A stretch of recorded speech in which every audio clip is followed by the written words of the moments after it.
আসসালামু আলাইকুম সুপ্রিয় চাকরির প্রত্যাশী প্রার্থীগণ, আশা করি সকলে আল্লাহর রহমতে ভালো আছেন। তো আপনাদের মাঝে আরো একটি নতুন নিয়োগ বিজ্ঞপ্তি নিয়ে হাজির হলাম। প্রাথমিক শিক্ষা অধিদপ্তরে নতুন একটি নিয়োগ বিজ্ঞপ্তি প্রকাশ করা হয়েছে ৩ সেপ্টেম্বর ২০২৫। তো এখানে দুইটি ক্যাটাগরিতে ৪৭০ জন লোক নিয়োগ হবে। তো নারী পুরুষ উভয়ে আবেদন করতে পারবেন বাংলাদেশের সকল জেলা থেকে। তো এখানে বলা হয়েছে প্রথমে ১ নম্বর ক্যাটাগরি অফিস সহকারী কাম কম্পিউটার মুদ্রাক্ষরিক। এখানে ২২৪ জন লোক নিয়োগ হবে। তো এখানে ১৬তম গ্রেডের চাকরি, বেতন ৯,৩০০ থেকে ২২,৪৯০।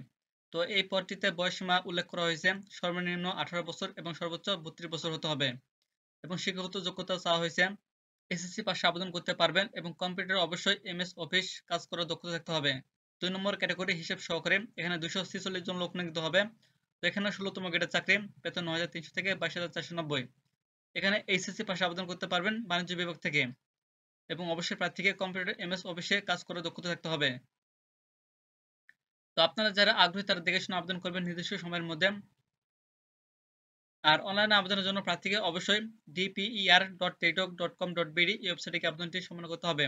তো অনলাইন আবেদনের শুরুর তারিখ ২০ সেপ্টেম্বর ২০২৫ সকাল ১০টা থেকে এবং অনলাইন আবেদনের শেষ তারিখ ১২ অক্টোবর ২০২৫ বিকেল ৫টা।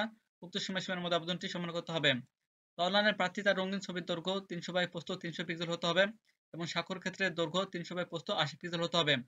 তো আপনারা যারা আগ্রহী তারা অবশ্যই দেখে শুনে আবেদন করবেন নির্দিষ্ট সময়ের মধ্যে আপনাদের যোগ্যতা অনুযায়ী।